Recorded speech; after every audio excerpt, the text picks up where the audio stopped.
Chapter 34. Then the Lord told Moses, "Chisel out 2 stone tablets from the first ones. I will write on them the same words that were on the tablets you smashed. Be ready in the morning to climb up Mount Sinai or Sion, and present yourself to me on the top of the mountain. No one else may come with you. In fact, no one is to appear anywhere on the mountain. Do not even let the flocks of herds graze near the mountain." So Moses chiseled out 2 tablets of stone like the first ones. Early in the morning he climbed Mount Sinai or Sion, and as the Lord had commanded him, and he carried the 2 stone tablets in his hands. Then the Lord came down in a cloud and stood there with him, and he called out his own name, Yahweh. The Lord passed in front of Moses, calling out, "Yahweh, the Lord, the God of compassion and mercy. I am slow to anger and filled with unfailing love and faithfulness. I lavish unfailing love to 1,000 generations.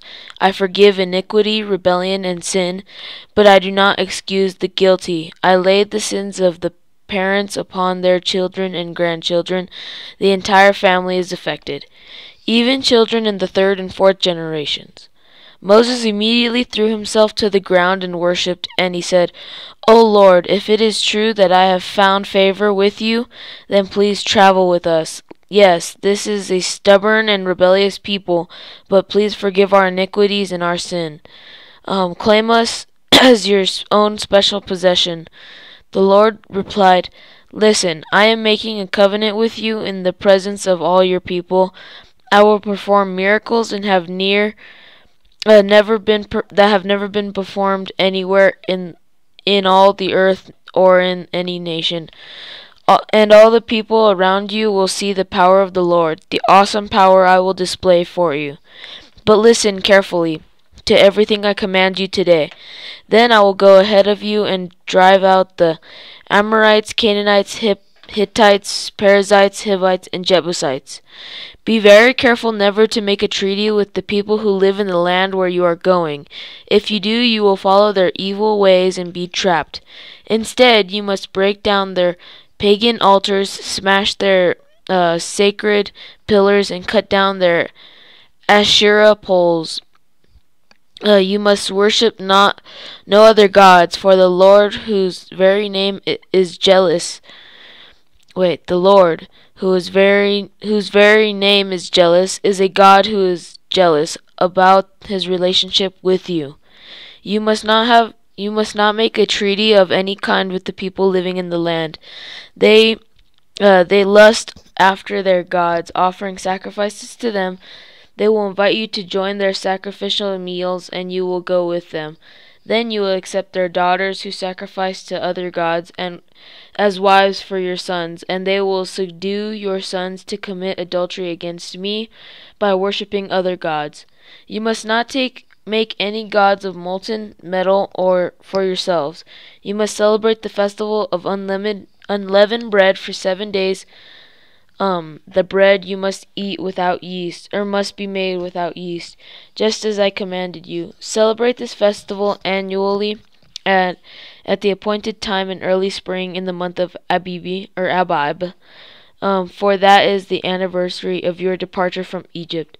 The firstborn of every animal belongs to me, including the firstborn male from your herds of cattle and your flocks of sheep and goats. A firstborn donkey may be bought back from the Lord by presenting a lamb or young goat in its place. But if you do not buy it back, you must break its neck. However, you must buy back every firstborn son. No one may appear before me without an offering. You have 6 days each week for your ordinary work, but on the 7th day you must stop working, even during the seasons of plowing and harvest. You must celebrate the festival of harvest with the first crop of the wheat harvest, and celebrate the festival of the final harvest at the end of the harvest season. 3 times each year, every man in Israel must appear before the sovereign, the Sovereign, the Lord, the God of Israel, I will drive out other nations ahead of you and expand your territory, so no one will convict and conquer your land while you appear before the Lord your God the 3 times each year. You must not offer the blood of my sacrificial offerings together with any baked goods containing yeast, and none of meat of the Passover sacrifice may be kept over until the next morning. As you harvest your crops, bring the very best of the first harvest to the house of the Lord your God. You must not cook a young goat in its mother's milk. Then the Lord said to Moses, Write down all these instructions, for they represent the terms of the covenant I am making with you and with Israel. Moses remained there on the mountain with the Lord 40 days and 40 nights. In all that time he ate no bread and drank no water, and the Lord wrote the terms of the covenant, the 10 Commandments, on the stone tablets. Then when Moses came down Mount Sinai, or Sia, carrying the 2 stone tablets inscribed with the terms of the covenant, he wasn't aware that his face had become radiant because he had spoken to the Lord. So when Aaron and the people of Israel saw the radiance of Moses' face, they were afraid to come near him. But Moses called out to them and asked Aaron and all the leaders of the community to come over, and he talked with them. Then all of the people of Israel approached him, and Moses gave them all the instructions the Lord had given him on Mount Sinai, or Sion.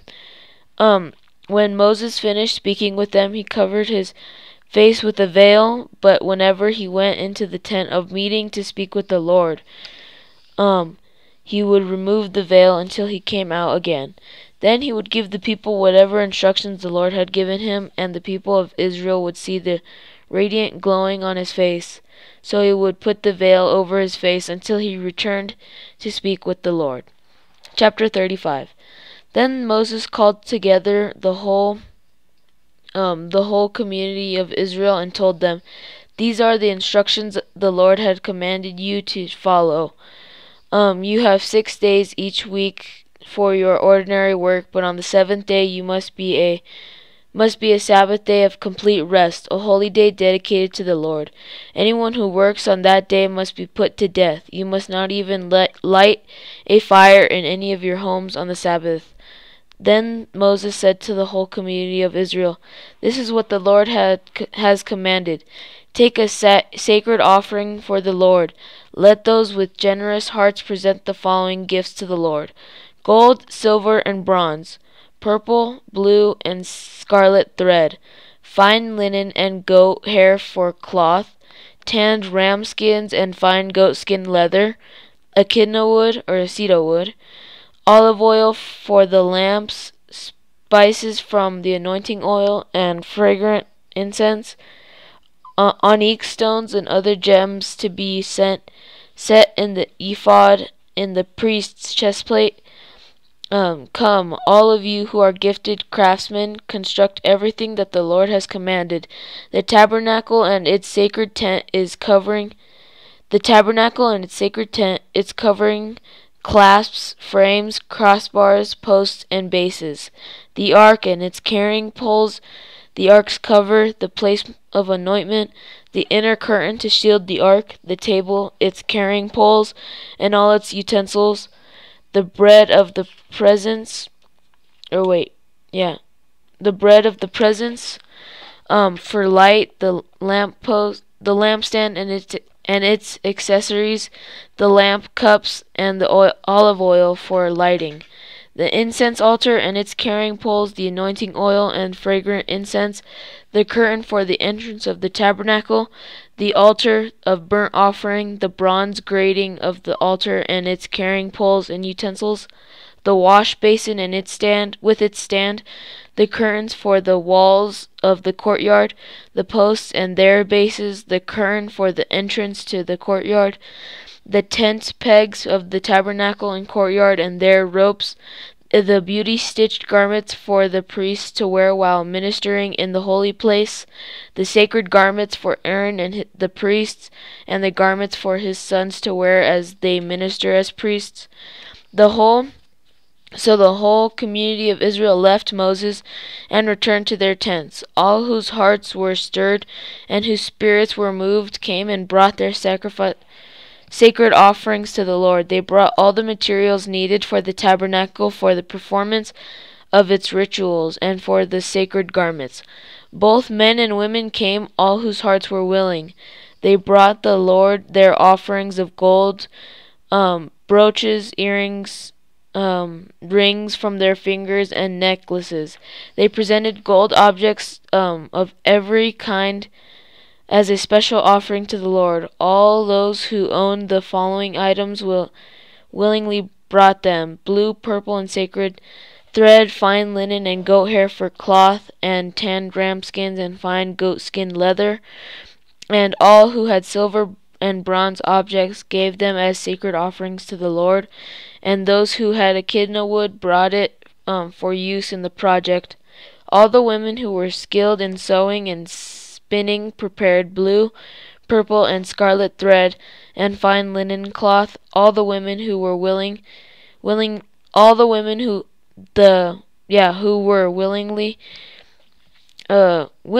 used their skills to spin the goat hair into yarn.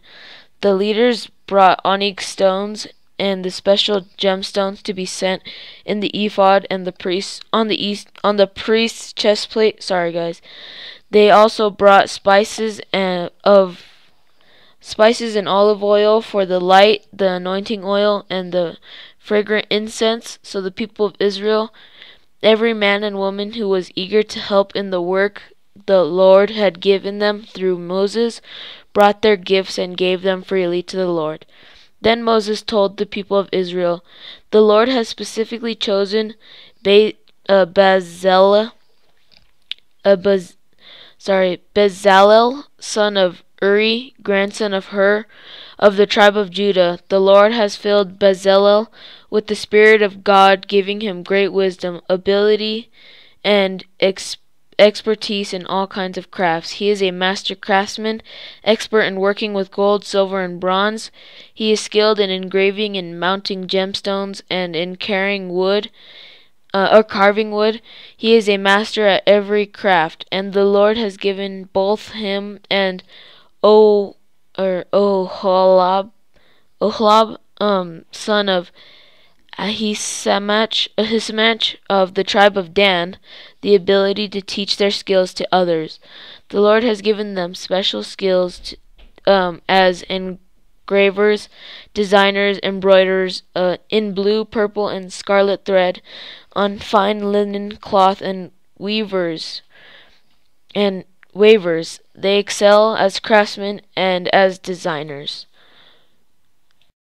Chapter 36. The Lord has gifted... Oh, wait. Did I already say that? No.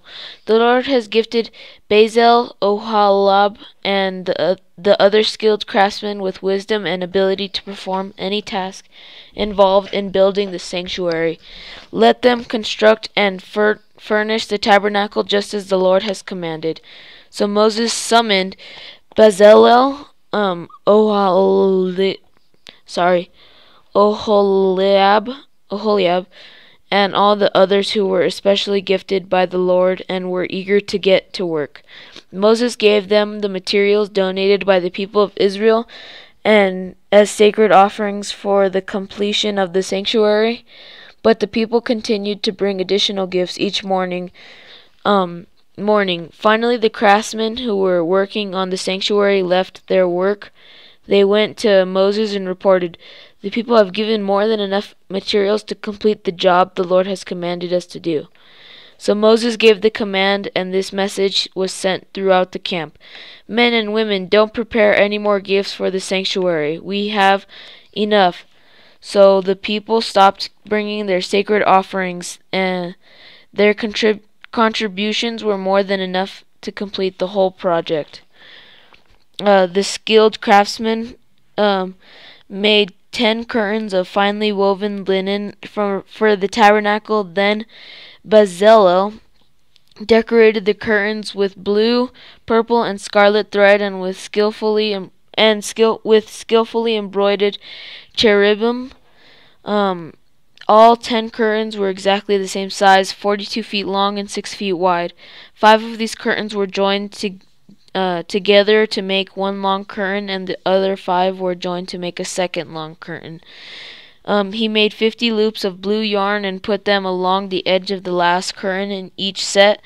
The 50 loops along the edge of one curtain match the 50 loops along the edge of the other curtain. Then he made 50 gold clasps, fastened the long curtains together with the clasps. In this way, the tabernacle was made of one continuous piece. He made even 11 curtains of goat hair cloth to serve as the tent covering for the tabernacle. These 11 curtains were exactly the same size, 45 feet long and 6 feet wide. Bezalel joined 5 of these curtains together to make one long curtain, and the other 6 were joined to make a second long curtain. He made 50 loops for the edge of each large curtain. He also made 50 bronze clasps to fasten the long curtains together. In this way, the tent covering was made of one continuous piece. He completed the tent covering with a layer of tanned ram skins and a layer of fine goat skin leather. For the framework of the tabernacle, Bezalel constructed frames of echidna wood or aceta wood. I don't know how to pronounce that. Each frame was 15 feet high and 27 inches wide, with 2 pegs under each frame, and all the frames were identical. He made 20 of these frames to support the curtains on the south side of the tabernacle. He also made frames with the pegs fitting securely in the bases. For the north side of the tabernacle, he made another 20 frames, with their 40 silver bases, 2 bases under each frame. He made 6 frames for the rear, the west side of the tabernacle, along with 2 additional frames to reinforce the rear corners of the tabernacle. These corner frames were matched at the bottom and firmly attached to the top with a single ring forming a single corner unit. Both of these corner units were made the same way, so there were 8 frames at the rear of the tabernacle, set in 16 silver bases, 2 bases under each frame. Then he made crossbars of echidna wood to link the frames, 5 crossbars for the north side of the tabernacle and 5 for the south side.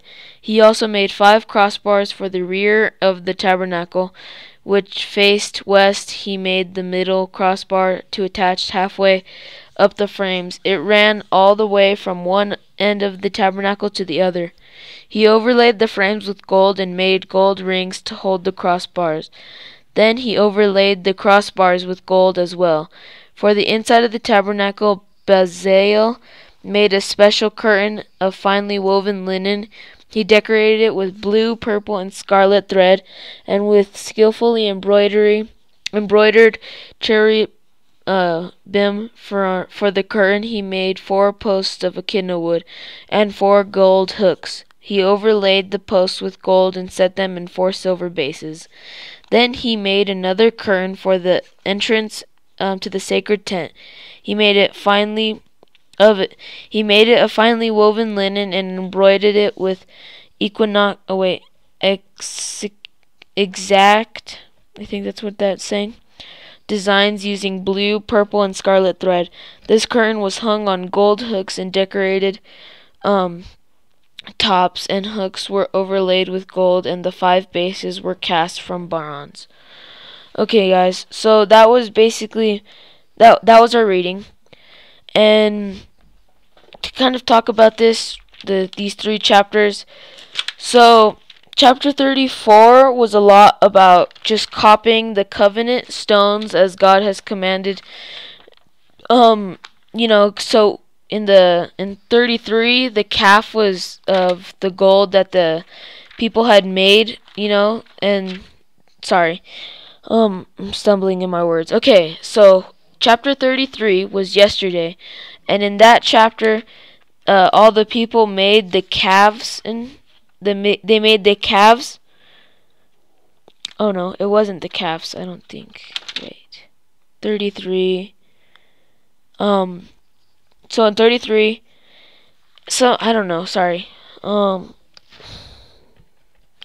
forgot what I was gonna say. Sorry.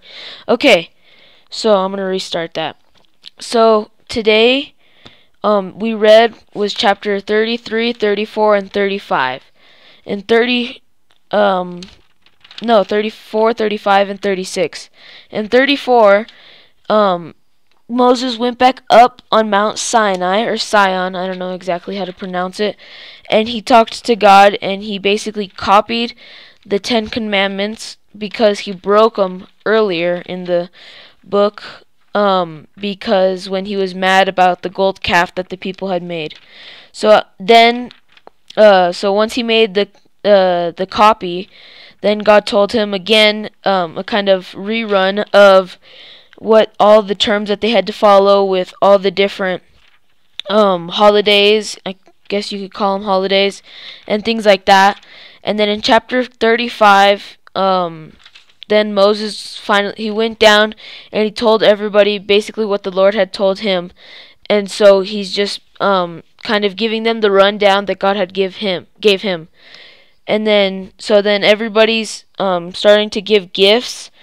Just they're called sacred offerings, to help get this along. It's kind of like, I think, when you give money to church to your church that you go to, just so they can still run and survive and things like that. So I think there are kind of gifts like that, just so they could sacred gifts to get the tabernacle to be built. And then 36 was just telling about Bezalel, I don't know how to pronounce that, and Oholiab. I don't know how to pronounce that exactly either, so sorry if I have been pronouncing it wrong the whole time. So it's telling how they made the tabernacle exactly how God had intended it to be made, and how everything was exact. So that was pretty much it. That was just a quick rundown. I don't know if you guys could tell if my voice was bad. I've been really tired, and I don't know what's wrong. I don't know. Maybe I was just in the sun too much today, but that's pretty much it for today, guys. Hope you enjoyed. Hopefully my voice wasn't too bad, and we will see you guys all tomorrow. Bye. And seek you.